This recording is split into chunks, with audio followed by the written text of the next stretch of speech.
अस्सलाम वालेकुम क्लास। हम ट्रांसफार्मर टेस्ट पढ़ रहे थे लास्ट टाइम। कुछ टेस्ट हमने कर लिए थे, कुछ फर्दर टेस्ट आज हम देखेंगे। तो आज के जो हमारे टेस्ट है, आज की वीडियो के बाद आप जो सीखेंगे उनमें सबसे पहले आपके पास रेशो टेस्ट, उसके बाद इंसुलेशन टेस्ट। इंसुलेशन टेस्ट दो तरह के होते हैं, power frequency voltage test, impulse voltage test, और तीसरा टेस्ट जो हम पढ़ेंगे आज वो होगा हमारे पास बैक टू बैक टेस्ट। तो सबसे पहले हमारे पास रेशो टेस्ट है। रेशो टेस्ट होता क्या है कि ट्रांसफार्मर की दोनों साइड की हमने फाइंड करनी होती है रेशो। ठीक है कि ट्रांसफार्मर की प्राइमरी साइड और सेकेंडरी साइड पे कितनी टर्न्स हैं। तो इसके लिए हमारे पास होता क्या है, हम एक और ट्रांसफार्मर लेते हैं, दूसरा ट्रांसफार्मर, उस ट्रांसफार्मर को ओरिजिनल जो हमारा अंडर टेस्ट ट्रांसफार्मर है उसकी वाइंडिंग के साथ कंपेयर करते हैं। तो जो ट्रांसफार्मर अंडर होता है, हम नया ट्रांसफार्मर फॉर एक्सपेरिमेंट लेते हैं, उसको कहते हैं रेशोमीटर, और वो ये आपका ये वाला ट्रांसफार्मर अटैच है। जबकि जो ओरिजिनल ट्रांसफार्मर होता है आपका, जिसको हमने टेस्ट करना होता है, जिसको कहते हैं ट्रांसफार्मर अंडर टेस्ट, ये उसकी प्राइमरी है और ये इसकी सेकेंडरी है। करना क्या है, सिंपल एक्सपेरिमेंट है। आपने अपनी वोल्टेज सप्लाई और आपके प्राइमरी वाइंडिंग को, जो आपका नए जो रेशियोमीटर ट्रांसफार्मर है उसकी प्राइमरी को, ये तीनों चीज़ें आपने पैरेलल में लगा दी हैं। ये आपको साफ नजर आ रहा है, ये पहला कॉर्नर पहले कॉर्नर के साथ है और ये इसी तरह पैरेलल में सप्लाई के साथ है। तो जो आपका रेशियोमीटर है उसकी प्राइमरी वाइंडिंग, आपका ट्रांसफार्मर अंडर टेस्ट की प्राइमरी वाइंडिंग और सप्लाई, तीनों को आपने पैरेलल में अटैच कर दिया। सिमिलरली सेकेंडरी साइड पे आपने जो लो वोल्टेज वाइंडिंग है इस ट्रांसफार्मर की, जो कि अंडर टेस्ट है, उसको, और जो आपका ट्रांसफार्मर रेशियोमीटर की सेकेंडरी बच गई है उसको आपस में पैरेलल में लगा देना है, और उनके साथ आपने दरमियान में एक एमीटर लगा देना है, और ये हमेशा आपने सब्ट्रैक्टिव पोलैरिटी में लगाना है। फॉर एग्जांपल, अगर इसकी इस साइड पे पॉजिटिव है, इसकी इस साइड पे नेगेटिव है, तो ये जो वाइंडिंग लगानी है इसके भी इस साइड पे पॉजिटिव और इस साइड पे नेगेटिव लगाना है। तो ये सिंपली आपकी दो बैटरीज हो गई हैं जो सीरीज में लगी हुई हैं, जो कि इस तरह लगी हैं,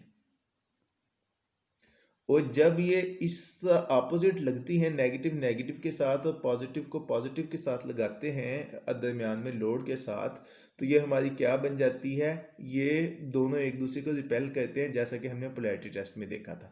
तो जो आउटपुट पे आएंगे V1 माइनस V2 आएंगे। हमने दो, आपके पास जो सेकेंडरी साइड होती है इस पर डिफरेंट टैपिंग्स होती हैं ताकि हम सेकेंडरी साइड के वोल्टेज को एडजस्ट कर सकें। हम सेकेंडरी साइड के वोल्टेज में हमारे पास दो ग्रेजुएशंस होती हैं, एक कोर्स या रफ ग्रेजुएशन होती है, एक फाइन ग्रेजुएशन होती है।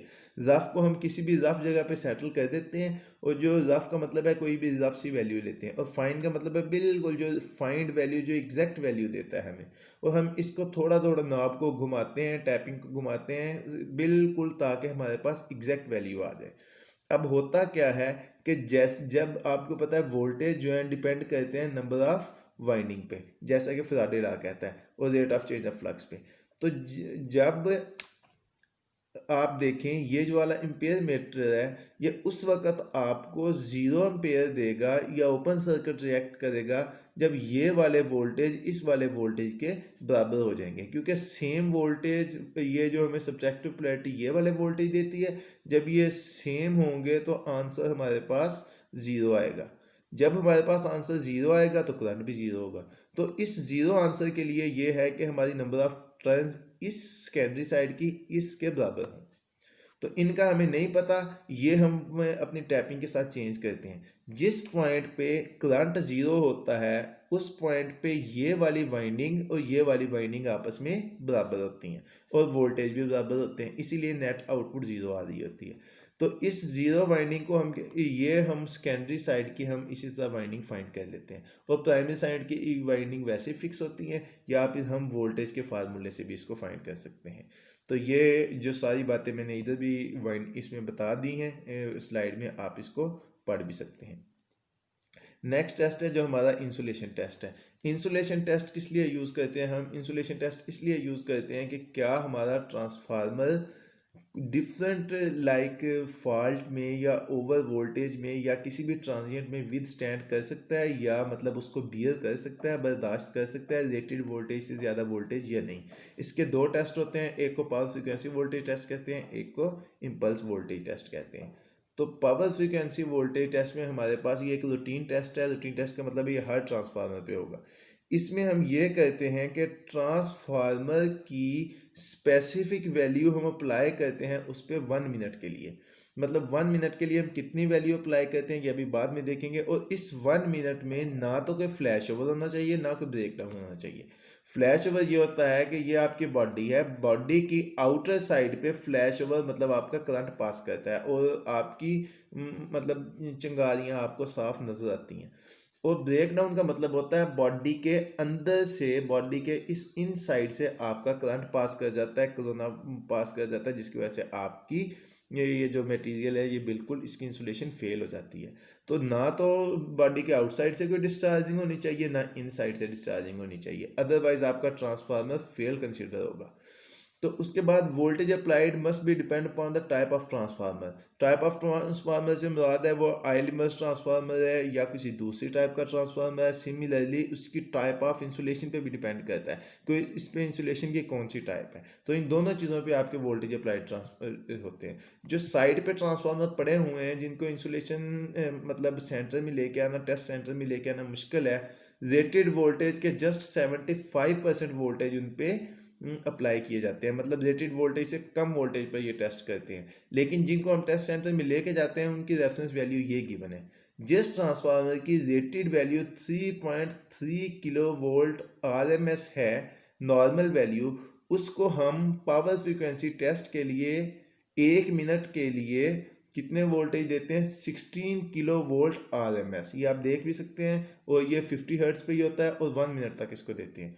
अगर तो 1 मिनट में ये सारा कुछ बर्दाश्त कर गया, ना तो उस पर ब्रेक डाउन हुआ ना ही फ्लैश ओवर हुआ, तो इसका मतलब है ये टेस्ट पास कर गया।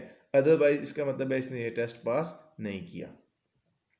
इसके बाद हमारे पास अगला है impulse voltage test. Impulse voltage type test है। टाइप टेस्ट का मतलब है जब हम नई टाइप का ट्रांसफार्मर बताते हैं, सिर्फ एक ही ट्रांसफार्मर पे टेस्ट होता है। अगर ये पास कर जाए तो इस टाइप के सारे ट्रांसफार्मर इस टेस्ट को पास ही समझें। तो इस ये भी फॉल्ट लाइटनिंग या स्विचिंग के लिए यूज़ होता है। तो इसमें हमने 1.2/50 माइक्रोसेकंड अप्लाई करते हैं। ये क्या होता है ये अभी हम नेक्स्ट देखते हैं। जो आपकी वेव जो हम इम्पल्स जनरेट करते हैं उसका वेव फ्रंट ये होना चाहिए, उसकी वेव टेल ये होनी चाहिए। तो बाकी जिस वाइंडिंग पे हम, अगर प्राइमरी वाइंडिंग पे हम अप्लाई कर रहे हैं तो सेकेंडरी और बाकी सारी कोर और टैंक, और अगर सेकेंडरी पे अप्लाई कर रहे हैं तो प्राइमरी और बाकी दोनों कोर और टैंक आपकी अर्थ होने चाहिए। उसके बाद ये क्या होता है, impulse takes 1.2 microsecond to take crest. Crest का मतलब होता है पीक वैल्यू। तो जो पीक वैल्यू है ये वाली वैल्यू है, इस तक पहुंचने के लिए ये जितना टाइम लेती है वो टाइम 1.2 माइक्रोसेकंड है। ठीक है। और जितना पीक वैल्यू से अगली नेक्स्ट उस पीक वैल्यू का 50% तक पहुंचने के लिए, वापस 50% तक पहुंचने के लिए 50 माइक्रोसेकंड्स लेती है। Return to the half of crest मतलब पीक वैल्यू का 50% या उसके हाफ तक वापस पहुंचने के लिए वो 50 माइक्रोसेकंड लेती है। ये है 1.2/50 का मतलब। तो इम्पल्स जनरेटर यूज़ करते हैं इस काम के लिए। तो अगर ये भी टेस्ट आपका ट्रांसफार्मर पास कर जाए तो इसका मतलब है कि आपका ट्रांसफार्मर इंसुलेशन बेटर इंसुलेशन के लिए है। अगर ये टेस्ट नहीं पास करता तो इसका मतलब यह है कि ट्रांसफार्मर की इंसुलेशन अच्छी नहीं है, इसको इम्प्रूव करना चाहिए। उसके बाद लास्ट टेस्ट है हमारे पास back to back test. Back to back test use होता है टेम्परेचर ऑफ ट्रांसफार्मर फाइंड करने के लिए इन ऑल लॉसेस। सेम काम है, हमने ओपन सर्किट लॉसेस फाइंड करने हैं, शॉर्ट सर्किट लॉसेस फाइंड करने हैं।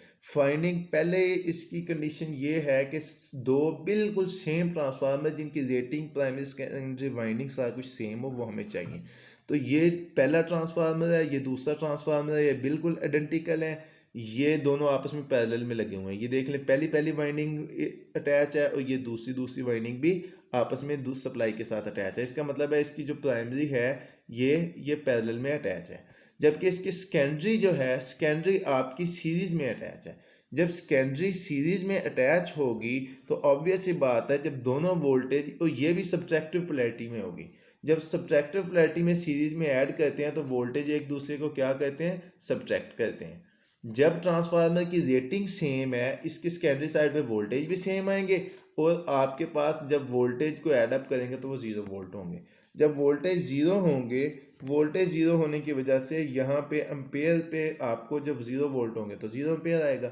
तो आपका ट्रांसफार्मर पे जो भी होगा, मतलब जो भी लोड होगा, ये secondary side as a open circuit behave करेगी, क्योंकि करंट दोनों में सेम है। दोनों करंट, ये इस डायरेक्शन में जा रहा है, ये इस डायरेक्शन में जा रहा है, दोनों की अपोजिट डायरेक्शन है, और जबकि इनकी वैल्यू सेम है। तो same value with opposite direction मतलब 2 - 2 = 0।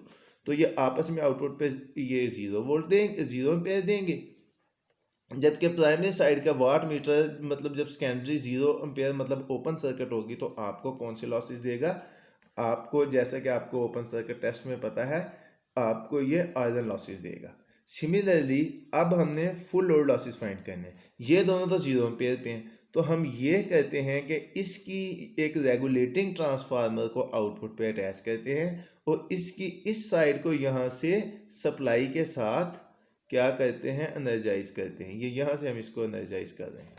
जब इसको एनर्जाइज करेंगे और इसकी सेकेंडरी साइड पे ये रेगुलेटिंग ट्रांसफार्मर है, तो इसकी सेकेंडरी साइड को खुद एडजस्ट करेंगे लोड के हिसाब से। तो इसका लोड हम कितना करेंगे कि ये इतना लोड हो जाए कि ये फुल लोड तक पहुंच जाए। जब ये फुल लोड तक पहुंच जाएगा तो ये आपको कौन से करंट देगा, ये आपको ऑब्वियस सी बात है, फुल लोड करंट पे आपको कॉपर लॉसेस मिलते हैं, जैसा कि हमने शॉर्ट सर्किट टेस्ट में किया था। तो बाकी जो ओपन सर्किट और शॉर्ट सर्किट टेस्ट में भी हमने यही काम किया था, लेकिन वो हमें टेम्परेचर राइज का आइडिया नहीं देते।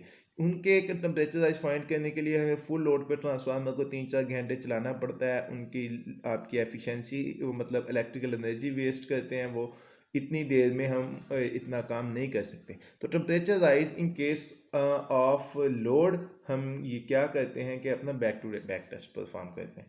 तो ये था हमारा आज का लेक्चर, जिसमें हमने रूटीन टेस्ट कुछ सीखे, कुछ टाइप टेस्ट सीखे, इंसुलेशन, बैक टू बैक और रेशो टेस्ट सीखे। तो ट्रांसफार्मर के टेस्ट हमारे कंप्लीट हो चुके हैं। इससे रिलेटेड आपका कोई भी क्वेश्चन हो तो आप पूछ सकते हैं मेरे से, इनबॉक्स में पूछ सकते हैं, या आप मेरे से गूगल क्लासरूम में पूछ सकते हैं। Thank you so much.